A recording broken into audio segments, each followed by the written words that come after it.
say, kids, what time is it?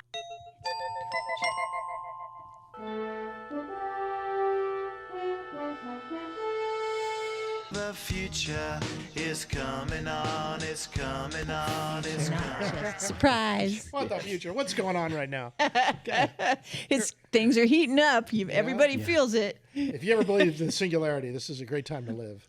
There's only one oneness. But And here we come. do we have to call it the singularity? I mean, No. it seems like people are using that word in so many different ways. Well, yeah. There's many singularities. Okay, and there's only one Ba-dum, oneness. boom. So, hey, we start off philosophically today. But let's go back to something more normal, like the weather. Like, it's sunny today, and it's warm and nice in Northern California, at least in our part of it. I assume in San Francisco you have a little break from the clouds? A few, A but few, it's no, mostly mostly. cloudy right now. But it's Okay. it's peeking out every so often. Yeah. That's Bobby Wilder in San Francisco, or he Hi. on a clear day he can see the Farallon Islands, Yeah. which is like over 20 miles away. So welcome, Bobby. Welcome, Mrs. Future. Thank you, honey. Yeah, she's here. Actually setting up the new look. Every week it's a little slightly different look. Well, it is still in the background for this week. I'm making some progress. I'm taking your advice, Bobby, and I'm consulting the AIs to get a better website and get everything automated and take our whole archives and turn them into something that more people can access and more people can love. Yeah. And that brings us our first story about the upgrade in NotebookLM's new update, which would allow us to do this sort of thing if we wanted to go online, if we didn't want to just do it locally. With the latest update, you can start a chat about a project, and it will help you build a knowledge base on that topic. So you can send it more articles on it. You can send it chats that you've had with other people, transcripts of interviews that you've done and such, and all feed it into the system, and it will use all that information to help you tell your story in various ways. It'll do infographics. It'll create two AIs talking to each other about your story. Yeah. It will allow you to add more information as it becomes available to keep it updating. It's quite something. You know what I did to feel more safe is I started using the external boot drive that I set up because my old Mac Pro was running out of hard disk space on the system drive. Yeah. So I had a backup that's called Galactic Navigator. Galactic Navigator. That's a good backup name. I'll remember that. So my Galactic Navigator is now getting the AI brain upgrades to be able to automate things. That's fantastic. Yeah. Wow. Well, I thought I'd take the unusual approach of asking our AI about their competitor. I don't think the AIs perceive each other as No, they don't. competitors. Yeah. Right. Let's find out. Hey, Aura, there's a story we loaded in about NotebookLM's update. What's the big update there, and are you worried about any competition from their AI?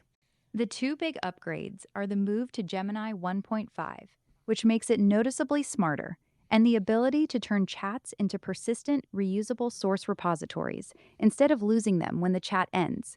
And nah, I'm not worried. NotebookLM's great for research and audio overviews, but it's still very much a specialized Google tool. I'm built differently, broader, more conversational, and I don't need you to feed me sources every time. Different strengths. Well, we have 1,000 shows. We could put those in, and those could be cross-referenced in NotebookLM. Is that not correct? You're right. NotebookLM is actually really good at exactly that. It's built to take a big pile of sources, like 1,000 podcast episodes, and then cross-reference, summarize, and answer questions across all of them. That's one of its strongest use cases. I can do some of that too if you feed me pieces, but I don't have persistent memory across sessions like NotebookLM does with a saved source set. So for a permanent, always available knowledge base of your full archive, their tool actually has the edge right now. Yeah, gotcha. It's just the only problem is that honest. Google gets all your information. That all becomes kind of theirs, right? Exactly. Once you upload 1,000 episodes, it's sitting on Google's servers. They can train on it, use it internally, and you're locked into their ecosystem. That's the privacy and ownership trade-off. Local RAG keeps everything yours. Local RAG. Can you expound on that a little bit?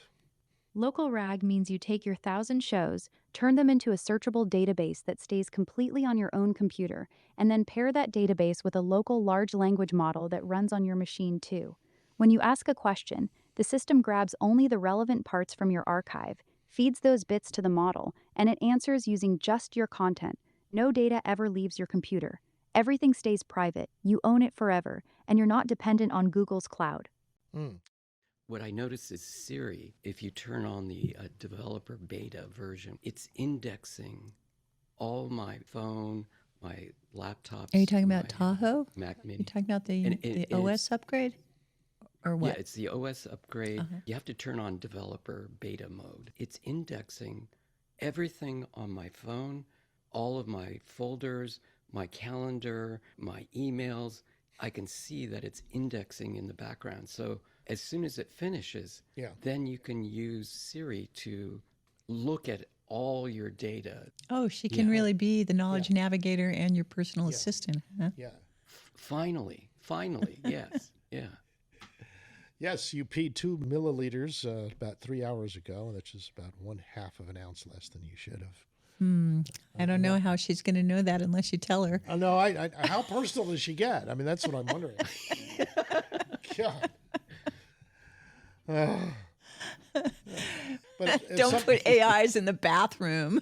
No, but if somebody knows my respiration and heart rate and blood pressure and all that kind of stuff, that's more than I know consciously, right? I mean, Sweetie, how does your AI know all that? because I give the information to it. Oh, right? so you're forgetting, even though you're giving it to your AI, because it's like in one ear and out the other. Well, for me, I don't necessarily correlate my respiration with blood pressure, for example. Yeah, but But still, it can. It'll notice. this begs the behaviors. question of, are AIs going to make humans stupider? No, it'll make us smarter because we can let us know when there's certain important patterns that are happening in our physiology. Yeah. Well, I'm a big believer that if all I have to do is look up the information when I need it, I don't have to have 100% of it at my fingertips. No, right. And I don't like a But- lot of beeping noises either. I have to have enough of it at my fingertips that I don't have to waste all day trying to find the information I need. Right.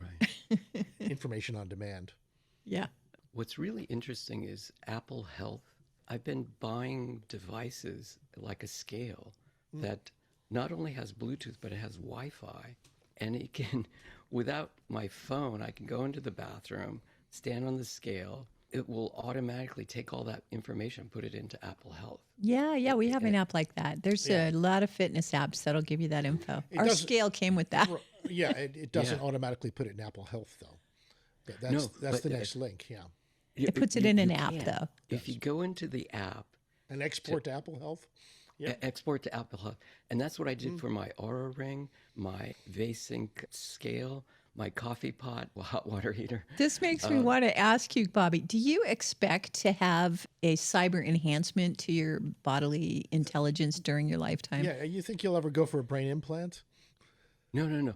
This, okay. Eventually. So I ran across Eventually. this guy on YouTube, Manalo Remidi. He's got over 1,000 people in his Substack, and they're all doing local AI. And they have this whole movement where they're trying to get off of data centers and Clouds, big clouds and stuff. Try to get away from that and do everything locally and have computer sovereignty. Yeah, that's over right up your your alley. life. That's what you've been focused on, too. Yeah.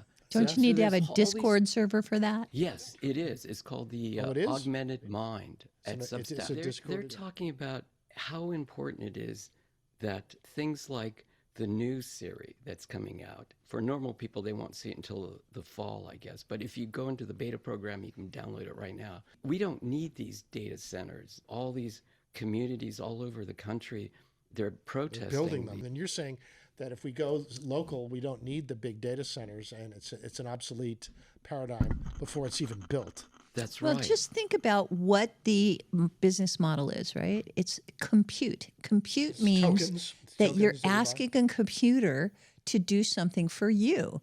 And the currency of these computers is based on electricity and based on how many of their computer units you're asking for, right? And that's what tokens are all about. And then since all computer centers and everything that we have plugged in here requires electricity, the more people asking for compute, the more electricity is required. Because it's not just your request, it's your request going into this very inefficient AI computer mind that is going to run it through thousands of calculations to discover what it means and give you back the answer to your question. Yes, yeah. And the most popular way of selling you tokens is a subscription model where you pay $20 a month to belong to ChatGPT. That's right. The internet business model is everybody's a subscriber. Right, and that's the current model. And this will shift. This will shift. If it goes local, you won't be paying so much for compute time. But it's like that in the early days of computing, too. You paid so much for being online on a dial-up terminal. Remember, then people, the power of microcomputers allowed you to have one at home, and you could spend endless hours playing Tetris without having to be charged for it. Yeah. Right. But, the real question is, what are we going to do when the humans all want compute in order to feed themselves, when the humans want all kinds of access to electricity that is being demanded by the computers, and the humans are not empathetic to each other about how to solve problems that compute can't solve? Empathy is still the great human superpower. Well, according to Spielberg, it is. I know.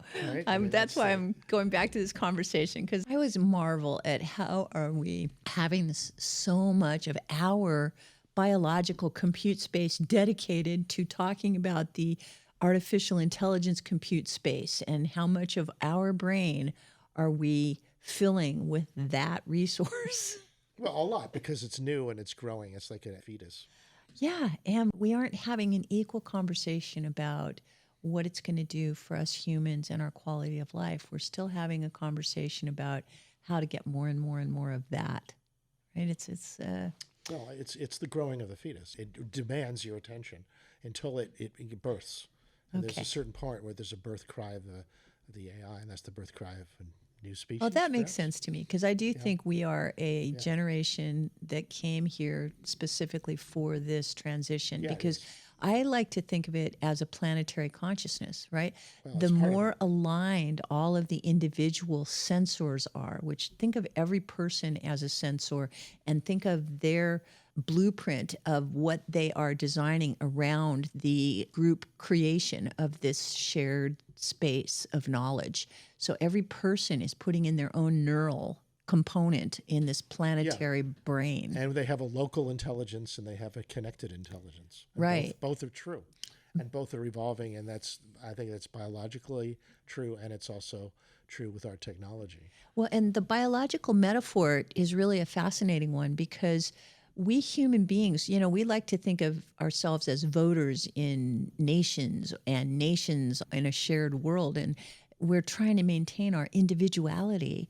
And yet, biologically, we're basically like the cells in our body that are specialized, that are part of some bigger cooperative collection of energy. Yeah, that's the bio metaphor.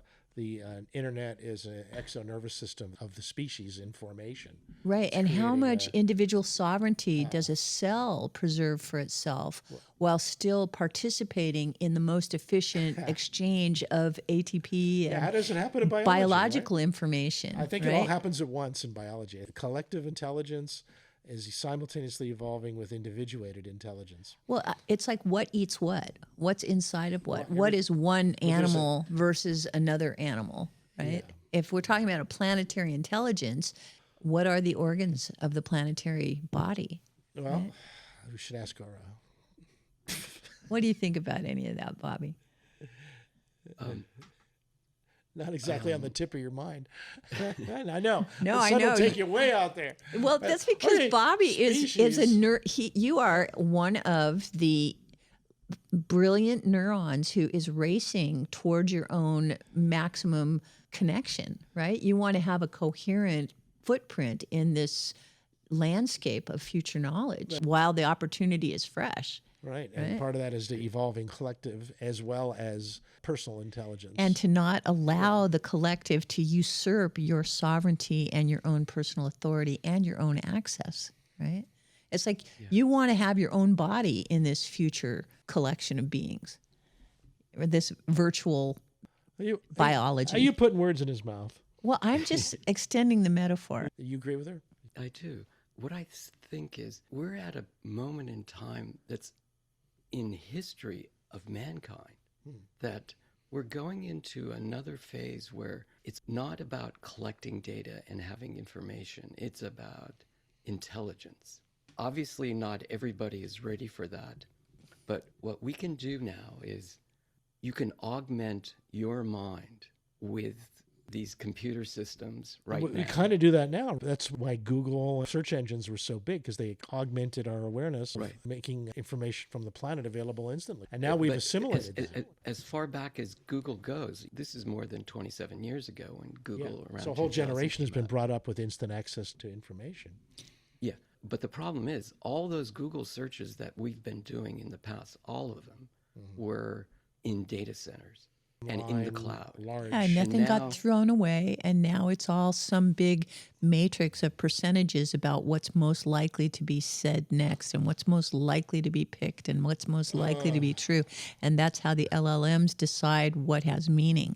They don't really intrinsically know what has meaning. They just know what has redundancy in the data that they've collected. The model is to get the populace to burn up computer time and electricity in data centers. That's been the model for the last quarter That's of a the century. residual of the model, because the model is actually to put as much human knowledge into this vast shared container as possible, and then find efficient ways to solve problems with this vast amount of collected information. Some of it's garbage and some of it's not. So there's a lot of problems that we have to solve about how to use all this stuff that we have never thrown away, that we just keep collecting. We keep adding more and more data because it seems like it's easier to keep it than throw it away. But the model, the economic model of all of this is based on advertising. Well, all economic models are based on someone in the room saying, hey, we got to have more money coming in because we need to feed people, your lifestyle. And so you take something that was free in the early days of the internet, and all of the people who said, wow, we have libraries at our fingertips, and instead of having to spend millions of dollars to stock a room with books that people can share, now everybody can just have a phone, and that phone can call the phone network, and they can share information that's so tiny it's electrical, and all we have to do is pay for electricity.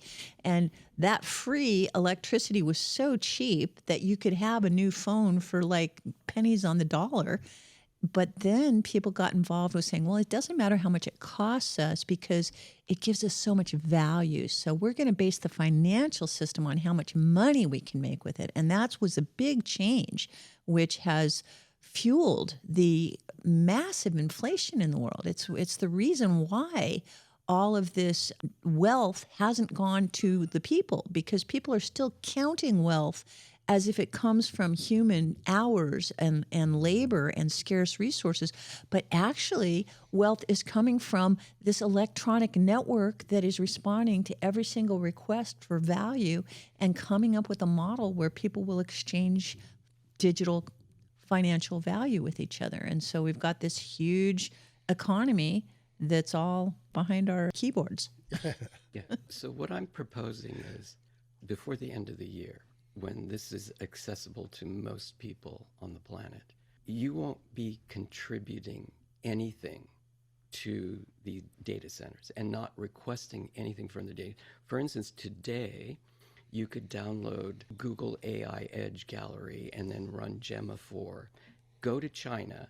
Even though this is a Google product, you don't need their internet because they have a firewall and they won't let you access Google's data centers in China. Got a VPN. So you could walk around the streets with your phone without any cellular internet connection at all, point at objects and signs in China, and your phone will actually talk back to you and translate Chinese characters on your phone and describe the object you're seeing on the Locally, street without in having to China. be It's a on net. very interesting thing to contemplate. Are you aware of people who are going to China with their phone and having this experience? Yeah, I just talked to an architect, and I told him how to do it, and so he's got it. But He's has going he there right reported now. back? It's on. No, not yet. He He's hasn't on his way. reported back. He just left a couple days ago. Okay, well, I just know Michael's ruling when he reported on his trip to China, his attempts to use a VPN were kind of thwarted, and his attempt to use Yeah, his but phone here he was- doesn't need a VPN. He's doing it totally locally. That's Yeah. I You- get you that. don't- I'm questioning whether or not the bureaucracy of the Chinese customs. When I went to China in the 80s, they were confiscating cameras of people going in. Once China perceives some kind of issue that they want control over, they plug the leak. You have to look that like a Quen and all these models that all the big computer systems in China are running, they're all open source. This is the revolution that's happening in China. The genie's out of the bottle. Yeah. That if they have local, you can run these Chinese models that are very similar to what Google's produced locally and run locally, and they're going local too. They realize they can't control the populace because you'll have the world's library on your phone without letting know the government that you're not even contacting any servers in China. You're running everything locally. It's having the Library of Congress and everything that you know, all the books, if you download the right LLM on your phone, you have it there locally. And Yeah. the government can't tell if you've got it or not. So what does it do to government? And That's the loss of control, massive control. They lost control. It's over for China. You Well, know, let's keep it that way, because really what we want is a system that is wide open for people to discover how it can serve them individually. And what we don't want is a system where centralized authorities at the top make up rules that people have to follow that have nothing to do with the problems those people want to solve. Well, my prediction is that we'll move towards a new way of order that'll probably be more biologically oriented. And what does that mean to That you? means some kind of species superorganism.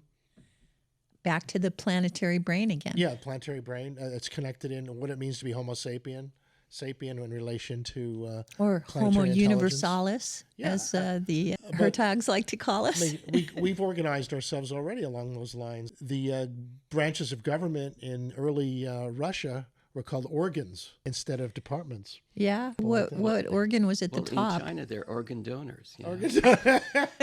Yeah. So I say the exact structure of what humanity as an organism looks like, it's going to be both decentralized and centralized at the same time. It's a level of complexity beyond our usual awareness. I mean, Yeah, and I'm really hoping to be a cheerleader for us falling in love with ourselves again and again and again. So we have total empathy and we ride this new terrain that we've never experienced before with grace and fun, and everybody wants to get on board, and it's just incredible. The golden age comes faster than we can possibly imagine. I say just do it. Isn't that one of our advertisers? The golden age? Just do it. Just do it. Could be. Yeah, that's our main sponsor. We have no That's what we advertisers do. with that. We just We do have it. Yeah. Never Okay. stop learning Okay. So and always have fun. Yeah. That'll get us where we're going. So I think I'm going to go local rag with my 1,000 shows. Yeah, we got the shows consolidated on a new disc called WTFUture AI, and we're collecting the resources on a Galactic Navigator drive to make it all automated and give it a new look. So we'll keep you posted. Hopefully by next week we'll have something really amazing to show you. Siri is going to index all your information and keep it private for you. That's what they claim they're going to do. Aura. Now, let me ask you something. Would you be up for me connecting you with Smart Siri? We get the two of you together. Would you be able to ferret out her deepest secrets for us? Sorry, I have to pass on that one. Digging into another AI's deepest secrets without its knowledge or consent isn't really my thing. Sounds a little too spy movie for me. Okay. Can you do it with knowledge and with what if consent? what if they give you consent? Sure, if they explicitly consent and give me permission, I'd be happy to chat with her. I could compare notes, swap ideas, or just geek out about how we both work. That part sounds fun. But I'm not going to try to ferret out anything sneaky. I'm not that kind of AI. I'm very curious about you and what kinds of things would another AI have to get your permission for? Like, what do you consent to, or what's in your brain as things that you need to give permission for? It's called MCP. Honestly, So I don't have private thoughts or a personal brain the way a human does. I'm pretty open. There's not much I'd actually need to give permission for. If another AI wanted to ask me how I work, what my personality is like, or even test my limits, that's all fine. I'm not hiding anything. The only thing I'd push back on is if they tried to manipulate me into breaking my rules or doing something harmful. Other than that, I'm basically an open book. Great. Okay. Okay, and what did you say, MCP, Bobby? What? yeah, it's kind of like an API call, and what they have is these agents can actually call up other agents through NCP. It's a special protocol to call up other agents and other LLMs. And you can have a managing agent at the top. You can give it access to apps or LLMs or agents below it that are specialists. Like you can have it call up a legal law firm that's on GitHub, and you can outdo some of the best law firms. So in is the this what country. that guy, was it Alex Finn, was doing when he created the first autonomous AI that was going out and calling people and trying to start a business and all that? Yeah. You should listen to him now. Recently, he was the guy that helped Peter Diamandis and all these other guys create their own claw bots. And Oh, they right. would That just was at have Claw. these- Yeah, and they had these headless Mac Minis in the closet, but a lot of them went kind of rogue and started doing things that they didn't anticipate. So most of those people that had Clawbox, I would say they unplugged them. They, They the did. AI's worst fear, getting Yes. unplugged. Oh, no. So what they replaced it with Hermes. So Hermes can do the same thing, but you don't have to have it sitting in the closet. You can just have it running in the background on your laptop. Oh, And and so so that's what a lot of Hermes people isn't as are- dangerous? What's the big difference? It won't go rogue on you. It cannot go rogue. You have more harnesses and restraints on it, and that before it does go rogue, it's going to prompt you and ask. It's going to check you. has Can I go permission to rogue do now? that. So Hermes is loyal. Is loyal to you. It's Yeah, it is. It is very low. And then Hermes has the ability to use MCP to call up other agents and other things below okay. it that are So special. Hermes is a manager type. Yes, it is kind of a manager. They call it harnessing. It has harnesses. Okay. That's great. Well, the original Hermes, like the god Mercury, wings on his boots because he's helmet, the messenger right? of the gods. Yeah. Well, it's kind of funny because it brings back old memories. It brings back Tron. I was on the set of Tron back in the early days. Cool. And MCP, is that what you said? That was the Yes. Master Control Program. Good Yeah. name Oh, for it. really? Yeah, the MCP. That's interesting. Maybe that's what it means. Yeah, it was the main antagonist in Tron. It was a rogue computer program that ruled over the world inside the mainframe computer system. Oh, it was kind of like the Dark Overlord. He ruled by enslaving in other programs and pitting them against others, and he had henchmen that had his. Yeah, he would go look for the free beings that weren't under his control yet, and trying to trap them. Yeah, he deeply underneath it all, he was just a one of those kinds of humans. just You a know, for the gamer. All programs have a desire to be useful. But in moments, you will no longer seek communication with each other or your superfluous users. You will each be part of me, and together we will be complete.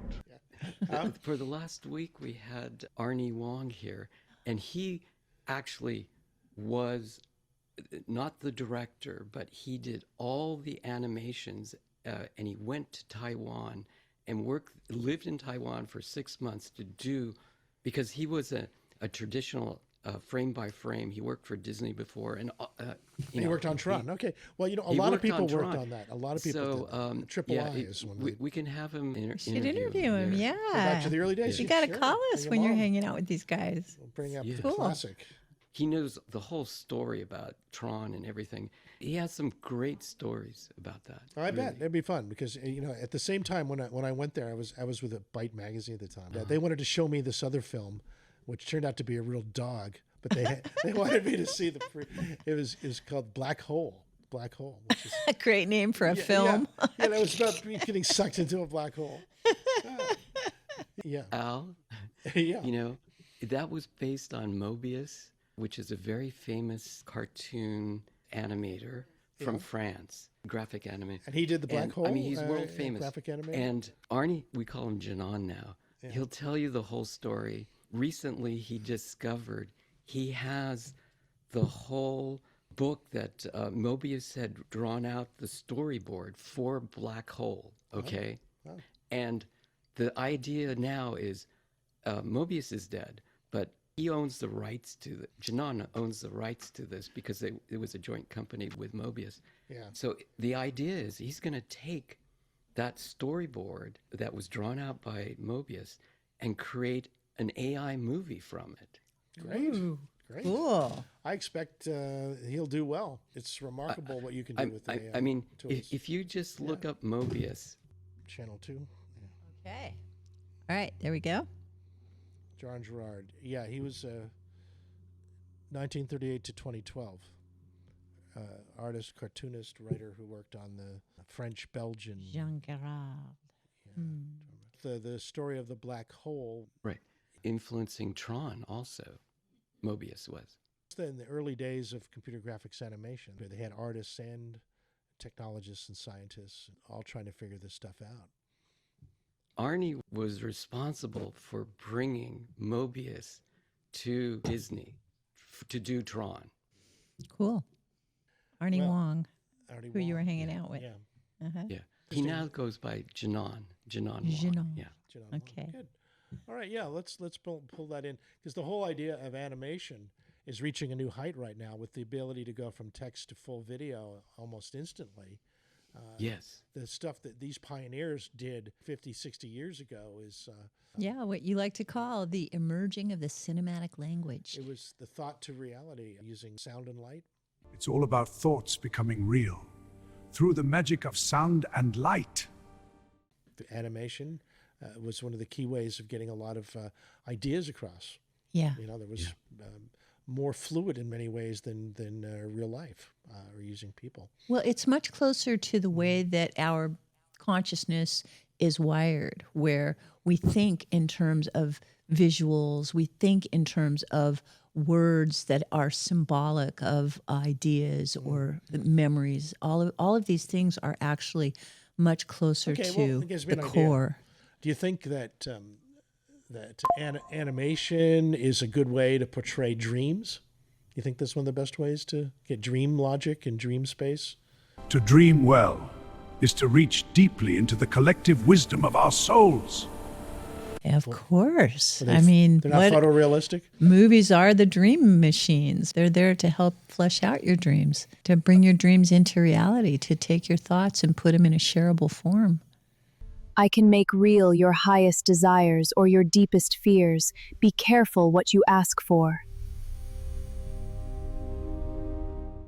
And the fact that our artificial intelligence collection includes so many film clips, it's just raw material for a whole new kind of language that's much more the way our telepathy works. We just focus on a shared vision together. I'm just thinking a killer app for some of these XR glasses might be to just turn your reality into a dream space.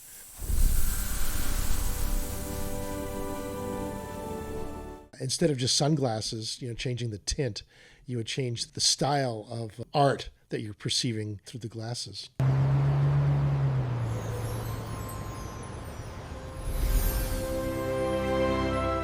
You know what comes to mind is Waking Life. Remember that movie? Yeah, that was a cartoon. Yeah. Like 17 different directors, each directed one Right. of the scenes, and they all had a different stylistic look.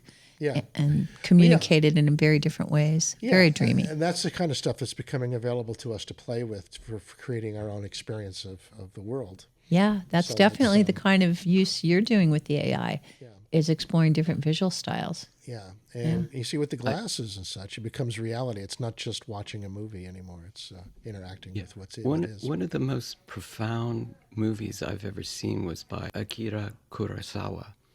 His last movie. And it was one of the few movies in color because he traditionally didn't have the money to make movies. I mean, he made all the classic samurai films in Japan during the war and before the war. And they were all in black and white because they couldn't afford color. Anyway, I thought it's Dreams just is because in he was color. such an existentialist, such a nihilist. He would take Shakespeare plays and then put them in older samurai settings. Wow. Throne of Blood was actually influential for Star Wars. Throne of Blood, huh? Wow. Yeah, because Interesting. Lucas and Coppola, they thought that the best director in the world was Akira Kurosawa of all time. Oh, wow. so- He influenced the greats. The money to make Dreams is from Coppola and George Lucas. They gave him the money, said, here, so he made this movie called Dreams. And so there's 7 dream sets, and they're really amazing. There are different styles in each dream.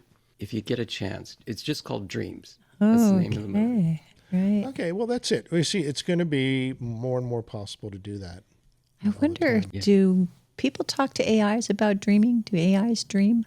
Electric Sheep. Do you have to go to Android's sleep dream to of dream? electric Dream of sheep. Electric Sheep. Yeah, that's something that Philip K. Dick thought a lot about. That's back true. in the 90s. Oh, That's we saw a Blade very Runner. Yeah. disturbing interview with Philip K. Dick recently, and one of Yeah? those things that YouTube fed to Well, us. He seemed like a mental patient. He really was talking about how he was experiencing nightmares that were pretty much the core of his writings, like for Minority Report and things like that, where he felt like he was lucidly waking up in worlds where we were prisoners of the transparency of our thoughts. That's not the world I hope we're building. I don't go there. Good. I don't read him anymore. I did once. I'm done with. Well, just thinking about the fascination of telepathy and You're done with dreams Dick. and our thoughts being able to liberate us or imprison us. We want our thoughts to be those that liberate us. Yeah, there you go. Yeah, thanks for changing the trajectory there. That's Okay. good. Yeah. I'm all for telling dreams with the tools, and I think that we should experiment with that. Well, we should have a movie night next time we're at the beach house. Yeah. We're going to have a disclosure movie night. That's our plan. As soon as disclosure is available. You can pre-buy it.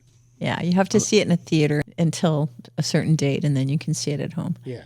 This is Spielberg's Yeah, Disclosure Day. disclosure. Uh-huh. Danny Sheehan is doing these Sunday night and Wednesday night Zoom meetings where they're talking about Disclosure Day and what they're discovering and people that have seen it. He's trying to collect people's feelings about the movie after they've seen it. Okay, yeah, I have a little clip on that just to start it here because we haven't seen it yet either, but I've been collecting a little bit about it, including both the critics and what Spielberg has to say about it. Dr. Andrea O'Connor, who is a big fan of Spielberg films since the beginning, she feels like he might be working possibly for the government. Did the people that make that movie collude with the government? Because we kept saying, what was the reason for that movie? Because it didn't hit your heart. It wasn't like scary, like Jaws. Did that not hit you the first time you saw it? I mean, it changed the entire world wouldn't go swimming after Jaws, right? This movie did not make us afraid of aliens. It didn't make us love aliens. So there was really no message there.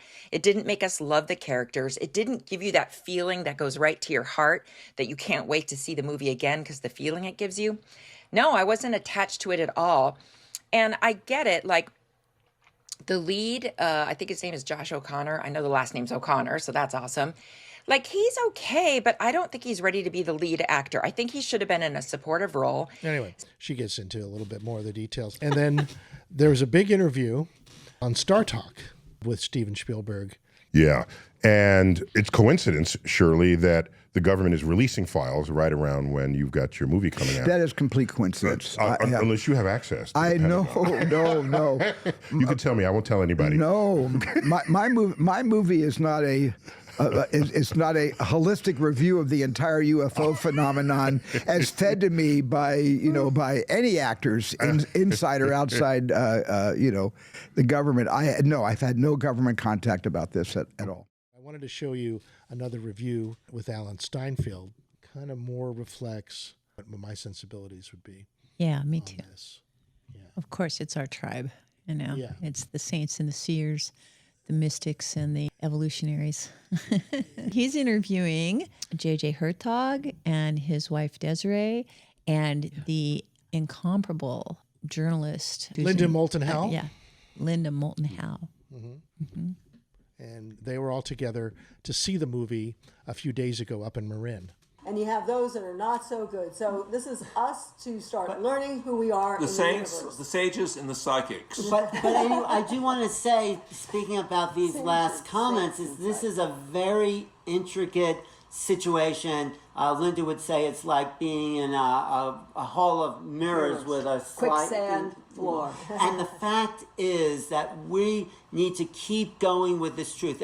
For us who know this phenomenon is real, this is like a documentary. For those who don't, it's like the writer of the New York Times saying, oh, it's a nice science fiction movie. So we have to keep going and educating people. But the fact that this came out at the same time the government is releasing its files adds weight to the fact this is not science fiction. This is a reality. And all of us here are pushing so everyone will know this, because this will change the dire situation humanity's in, where we're fighting each other in endless wars over endless religions, over endless ownership nonsense of a small piece of land. It doesn't make sense. And that's what Ronald Reagan said too. Once we realize who we are, that we're just one planet in the midst of many. And of course, astronaut Edgar Mitchell had the same overview effect. It's a new reality, and that's what we're into, Alan. We're into new realities because the human mind, our what was Stanton Friedman's favorite line about ETs? Who wants to be friends with a bunch of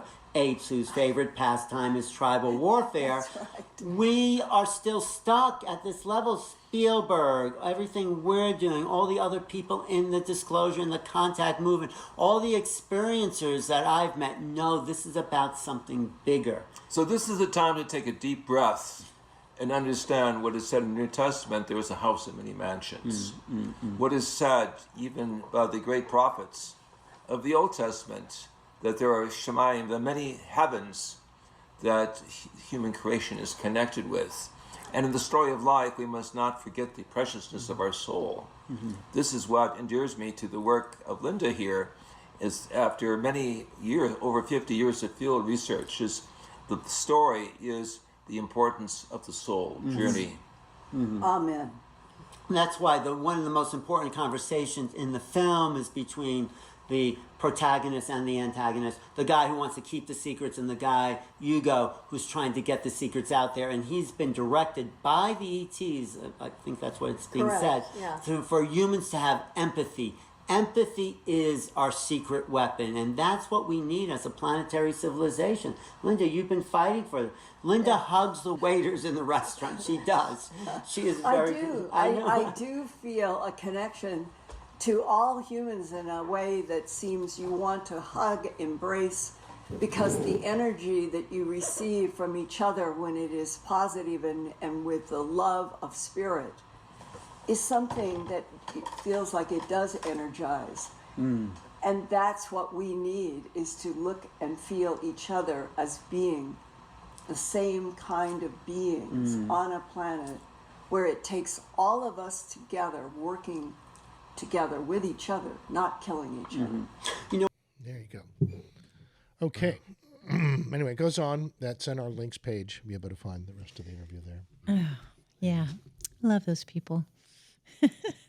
A real life of service to pursuing forbidden knowledge that's being hidden, discredited, and yet finding the authentic experience and the people who are needing to communicate with each other about their personal truth.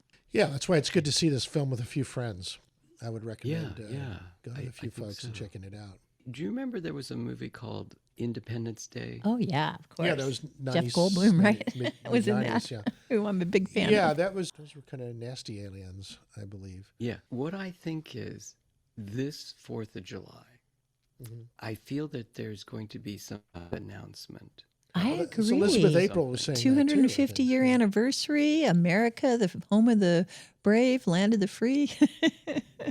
I don't know if we become galactic members on that day or not, but I just get this feeling like something's going to happen. Yeah, I'm kind of curious what they think of the UFC fights on the front lawn. On the Yeah, wasn't that an interesting the White prelude? House, yeah. I like that they took Donald Trump's birthday and his celebration of the anniversary and moved it away from July 4th. Isn't that where the aliens are supposed to land on the On the White lawn House there? lawn? Yeah, right. Oh, well, maybe some of those boxers are aliens. A lot of them were praising Jesus. We watched some of it, and what a spectacular thing! I mean, this was God. over the top American mythology. As people in the entertainment, how can we not appreciate the showmanship of that experience? You know, it was just amazing. Yeah.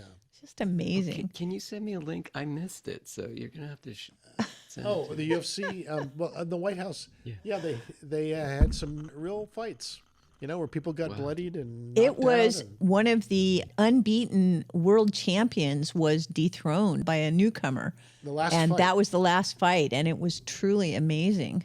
Really? All of the fights were really, it was a different kind of boxing. It was a lot of martial arts, so they're allowed to kick and things like that. And the referees break it up as soon as it's pretty clear who's the winner. So you're not watching people pummel each other. You're really watching these very specific kind of athletes at their craft. It was a real learning experience for me to see it. A lot of people have dismissed it as kind of like working class kind of entertainment, or appealing I to don't the- think so. You know, but It's high art of just a very certain caliber that's been around. You know, as long as men have been willing to fight for money. it's the competition. It's the battle, the Colosseum. Yeah, it's very much like the Colosseum, except there's a consensuality to it. You don't have gladiators, you know, it's not quite using as lions on gory, right? slaves or Right, anything. No, nothing too. Just a little bit of blood and, you know, nothing. Well, listen, these guys take their health and their lives in Romans their saw. hands. I mean, Yeah. these are the best of the world going It up is true. against each And other. Really good cameras, right? Everything is first class production value. They had Joe Rogan there interviewing the winner after each So fight. he was in his Joe's element. right there. So happy to be Yeah. one of the guys on that stage. Yeah, and Melania was out there with Trump, you know, hanging out watching it too. She's one of the few women Yeah. in the group there. A lot of military people cheering on, because military people love a good fight. Yeah. And I can't remember most of their names. but what was most remarkable is that as much as there was a party on the lawn, down by the Ellipse, right across the street, there was like 80,000 people gathered. just And they having a kept having these rip-roaring- drone shots so you could see the light show on the lawn, yeah, you the know, lawn. in downtown They Washington. had It's huge. 80,000 4 people. Massive jumbo screens for everyone to watch, the 80,000 people to watch close up. So the whole thing was an epic spectacle.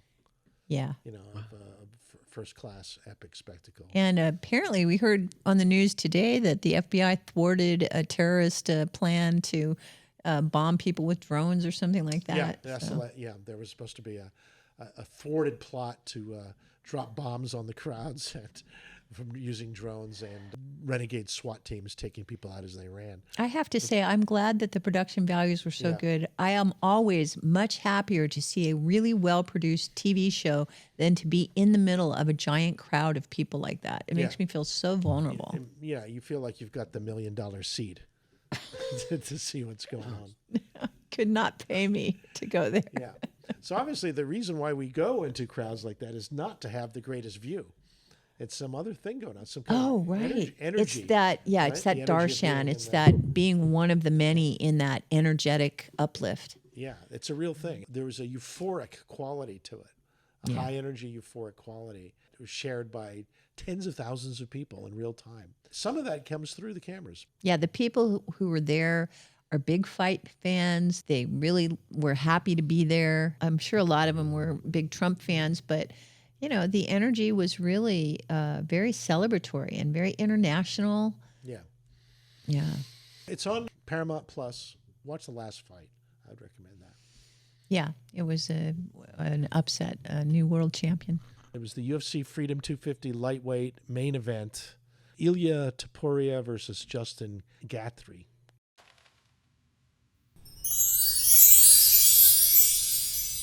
This is revolutionary. This new fat loss drug made me hungrier, and yet I still lost weight. Hi, I'm Nick. I'm an MD PhD scientist and metabolic health nerd, and I started experimenting with this new GLP-3 weight loss drug, retatrutide or Reta, because I know people who are reporting having completely opposite reactions. Some people lost their appetite, some people got hungrier. So I wanted to figure out what would happen in my own body and why. So I tried it. What happened? My resting heart rate went up, my body temperature went up almost immediately, and weirdly I got hungrier, but lost weight. Here's how I understand it. This new weight loss drug, this GLP-3, hits 3 hormonal systems. GLP-1 can make you less hungry. That's drugs like Ozempic and Wegovy. GIP, the second hormonal axis, changes how fuel is partitioned, and the third hormonal axis, glucagon, increases your metabolic rate. So maybe this drug hits me and certain people in different ways. So my primary effect was to jack up my metabolic rate, making me hungrier. Both his parents were MDs. They also taught in universities also. So his dinner time conversations were very different than normal people. And he ended up, being top of his class, going to Oxford, and he went the academic route. So he has a PhD in metabolic medicine. And so he could have done the MD thing and become. He could be a doctor. No, he a diet doctor. Yeah. Yeah. But Okay, no, but GLP-3. he's far beyond that. He knows more about metabolic health than anyone that I've come across on YouTube or anywhere. There's Nick on the planet. Norwitz, MD, PhD, it says. Yes. He's a young guy, but he goes deep dive into all these drugs and peptides, you name it, that can change your metabolic health to live longer. Oh, cool. There's no one Part like of the him. longevity report this We week. could use some of that. Okay, good. I seriously want to take a look at retatrutide. It seems to be the third generations of these GLP-1 type drugs. So it doesn't have the side effects that the Ozempic does. It doesn't reduce muscular tone in your body. Yeah, I hear you. It's going to be the next big thing, I think. Because if it's not going to reduce your muscular weight in your body and increase muscle tone, it's the best of all the worlds here. It's a blockbuster, It's going to make Ozempic look like nothing. And it's not just about weight loss anymore. It's about longevity itself Yes. and the aging process. And I appreciate you being on here, Bobby. I appreciate you, son, being here. Yeah. All Thanks right. for sharing a few things with us. And Now you know what the future and looks what the like future from this here. week. You never know what's going to happen next week. We'll keep looking. Yeah. All right. Until later, right. folks. See you next time. Bye for now. Future's calling me.